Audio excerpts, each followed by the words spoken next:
सभी जितने भी कंपटीशन की तैयारी कर रहे हैं सभी साथियों को मेरा नमस्कार। देखिएगा, मैं आपके लिए काफ़ी शॉर्ट वीडियो भी बनाता हूँ और आप उनको ज़्यादा से ज़्यादा देखें ताकि आपको कॉन्सेप्ट समझ आए।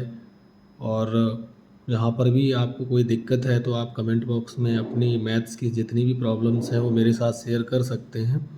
मैं उनका जो भी सरलतम सॉल्यूशन होगा वो मैं आपको उपलब्ध करवा दूँगा।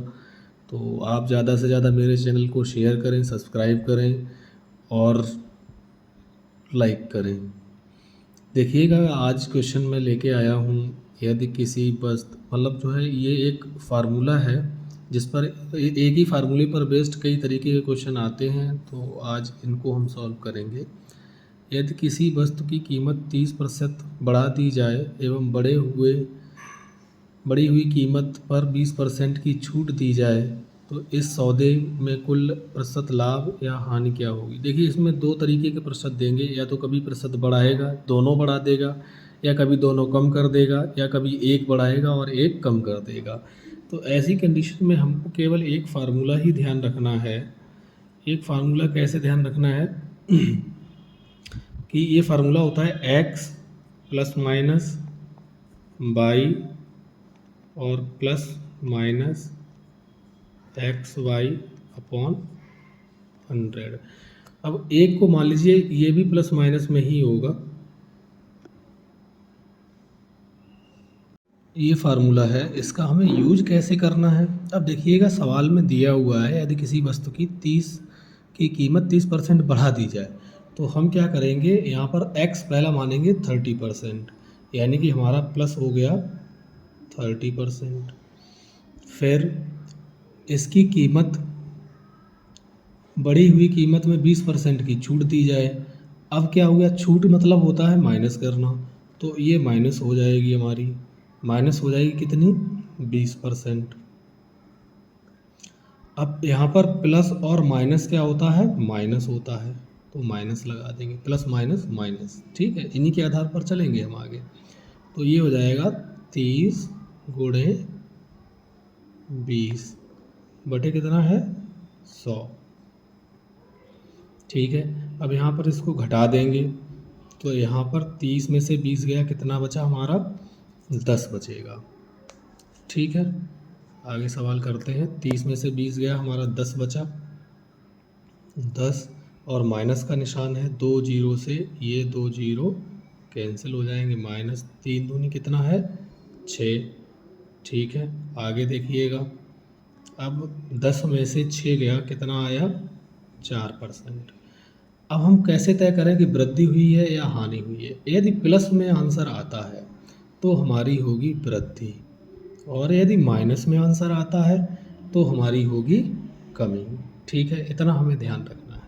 तो इस तरीके से इस फार्मूले का यूज़ करेंगे। देखिए, अगला क्वेश्चन करते हैं। अगला क्वेश्चन दिया है, यदि रमेश की आय पहले 50% बढ़ा दी जाए एवं फिर 20% घटा दी जाए तो उसकी आय में कितने प्रतिशत की कमी या वृद्धि होगी। तो पहले हमने क्या किया, प्लस कितनी परसेंट की, प्लस 50% की, फिर घटा दी यानी कि माइनस हो गई हमारी, माइनस कितनी हो गई, 20%। प्लस माइनस क्या होगा, माइनस 50 गुणे 20। ठीक है, दोनों का मल्टीप्लाई कर दिया, अपॉन कितना हो जाएगा, 100।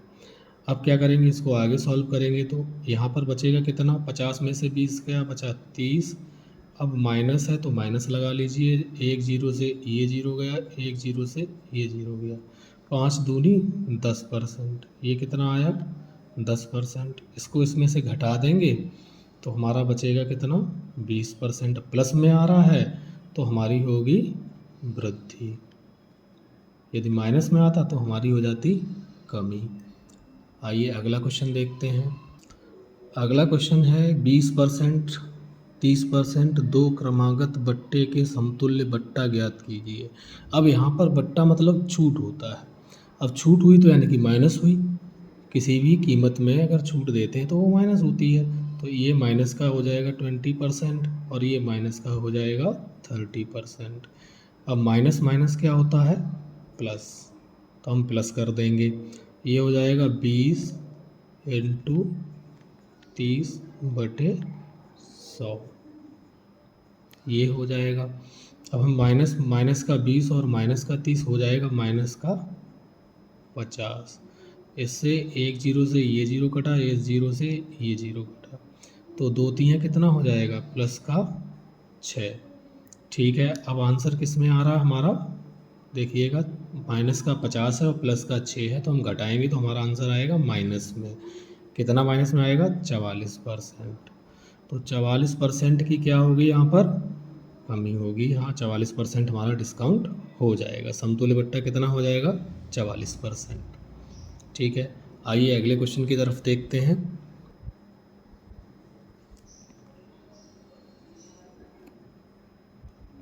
देखिएगा, मैंने बताया था आपको कि ये तो सवाल कई तरीके से पूछा जाता है। तो यहाँ पर दिया हुआ है, यदि एक आयत की लंबाई में 20% की तथा चौड़ाई में 40% की वृद्धि कर दी जाए तो क्षेत्रफल में कितने प्रतिशत की वृद्धि होगी। तो देखिएगा यहाँ पर क्या करेंगे, पहले हमने कितना बढ़ाया, 20% बढ़ाया, तो हमारा प्लस का 20% हो गया। फिर हमने फिर बढ़ा दिया, चौड़ाई में भी वृद्धि कर दी, कितने की, 40% की, तो 40 हो गया। प्लस प्लस प्लस ही रहेगा, 20 प्लस इंटू 20 इंटू 40/100। ये केवल फार्मूला पे ही फार्मूला जो है हमारा, उसी में हम इसकी वैल्यू रख रहे हैं लगातार। तो ये हो जाएगा 40 और 20 60 हो जाएगा। अब यहाँ पर ये 0 से 0 0 से 0 कट गया, प्लस कितना हो जाएगा, 4 दूनी 8। इसका मतलब है हमारा प्लस में आंसर आ रहा है, तो ये 60 और 8 68% की क्या हो जाएगी, वृद्धि हो जाएगी। तो जो भी हमारा आयत है उसमें 68% की वृद्धि हो जाएगी। आइए अगले क्वेश्चन की तरफ बढ़ते हैं। अगला क्वेश्चन है, यदि किसी वर्ग की भुजा 50% बढ़ा दी जाए तो परिणामी वर्ग तथा मूल वर्ग में के क्षेत्रफल में क्या अनुपात होगा। देखिए, बढ़िया क्वेश्चन है, थोड़ा सा घुमा दिया है, कोई बात नहीं, हम कर लेंगे। वर्ग की भुजा एक बढ़ेगी तो दोनों बढ़ जाएंगी, क्योंकि वर्ग की चारों भुजाएं कैसी होती हैं, बराबर होती हैं। तो दोनों भुजाओं में कितना प्रतिशत का वृद्धि होगी, 50% की ये वृद्धि हो गई लंबाई में और 50% की चौड़ाई में वृद्धि हो गई। प्लस हो जाएगा कितना, 50 गुणा 50 बटा कितना हो जाएगा, 100। तो 50 और 50 कितना होता है, 50 और 50 होता है हमारा 100, और ये 0 से 0 दोनों कट जाएंगे, 55 25। ये आ गया हमारा 125%, यानी कि 125% बढ़ गया। अब देखिएगा, पहले का जो हमारा जो मतलब जो है वर्ग होगा, उसकी तो केवल 100 होगी, मान लो हमने 100 मान ली, तो वो 100% होगा। अब उसमें वृद्धि हो गई कितने की, 125% की, तो कितना हो जाएगा, 225%। ठीक है, यानी 225 हो गया, मतलब वृद्धि हो गई। अब क्या करें, अब दोनों में क्या पूछ रहा है, अनुपात पूछ रहा है। तो भाई अनुपात निकालने के लिए पहला कितना था हमारा 100, और अनुपात कितना हो जाएगा 225। तो हम इसको काट लेंगे, 25 नेमा 225 और 25 चौकू 100, तो कितना आ जाएगा, जो आपका परिणामी वर्ग तथा परिणामी वर्ग कितना है यहाँ पर, देखो पहले क्या पूछ रहा है, परिणामी वर्ग और मूल वर्ग, बाद में मूल वर्ग पूछा है। तो हम इसको क्या करेंगे, बदल के लिख देंगे, कितना हो जाएगा, 9:4। ये हमारा आंसर हो जाएगा, क्योंकि परिणामी पहले पूछा है। यही हम अक्सर परीक्षाओं में गलती करते हैं कि कौन सा पहले पूछा है कौन सा बाद में पूछा है। यदि पहले परिणामी पूछा है तो परिणामी लिख देंगे, बाद में मूल पूछा है तो बाद में मूल लिख देंगे। अगर पहले मूल पूछा होता तो पहले ये वाला आंसर हो जाता, लेकिन अब आंसर कौन सा होगा, ये वाला 9:4। चलिए अगला क्वेश्चन देखते हैं। अगला क्वेश्चन है, यदि किसी आयत की लंबाई में 20% की वृद्धि तथा चौड़ाई में 20% की कमी कर दी जाए तो आयत के क्षेत्रफल पर क्या प्रभाव पड़ेगा। तो देखिएगा, पहले हमने क्या किया, पहले हमने 20% की वृद्धि कर दी और चौड़ाई में हमने 20% की क्या कर दी, कमी कर दी। तो प्लस माइनस क्या होगा, माइनस होगा। अब यहाँ पर 20 गुणे 20 बटे कितना हो जाएगा 100। ये 20 से 20 कट गया क्योंकि ये प्लस का है ये माइनस का है। अब बचा कितना माइनस का, तो ये 0 से ये 0, ये 0 से ये 0, तो माइनस का 2 दूनी 4%। माइनस में आए तो इसका मतलब है क्या होगा, क्षेत्रफल में कमी होगी। ठीक है, तो कमी वाले ऑप्शन पे हमें सही टिक लगाना है क्योंकि वहाँ पर वृद्धि भी दे रखा होगा और कमी भी दे रखा होगा, तो हमें कमी वाले ऑप्शन पर टिक लगा देना है। आइए अगले क्वेश्चन की तरफ बढ़ते हैं। अगला क्वेश्चन है, यदि किसी वर्ग की भुजा में 30% की कमी कर दी जाए तो क्षेत्रफल में कितने प्रतिशत की कमी होगी। तो यहाँ पर देखिए कमी है, तो यानी कि वर्ग दिया हुआ है, तो वर्ग का मतलब है हम दोनों भुजाएं मान लेंगे यहाँ पर। तो पहले हमने क्या किया, माइनस का 30 और दूसरी भुजा भी माइनस की 30 कर दी। यहाँ माइनस माइनस क्या होगा, प्लस होगा। प्लस कितना हो जाएगा 30 × 30/100। ठीक है, ये हो जाएगा। अब क्या करेंगे, ये 30 माइनस का, दूसरा भी 30 माइनस का, तो 30 माइनस के कितने हो जाएंगे 60।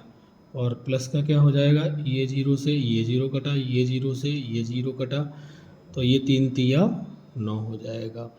अब आपका क्या है, माइनस का क्या है 60 है और प्लस का 9 है, तो ये क्या हो जाएगा, माइनस का ज़्यादा है तो माइनस में आंसर आएगा। कितना आंसर आएगा, 60 में से 9 गए कितने बचे 51। 51% की क्या हो जाएगी, कमी हो जाएगी। इस तरीके से हम इन सवालों को सॉल्व करेंगे। एक ही फार्मूला है, कई तरीके के सवालों पर ये फिट हो जाता है, तो हमें ये मैं आपको ये फिट करना सिखा रहा था। तो उम्मीद करता हूँ आपको वीडियो पसंद आया होगा। आप हमारे वीडियो को लाइक, शेयर और सब्सक्राइब, चैनल को सब्सक्राइब अवश्य करें। धन्यवाद।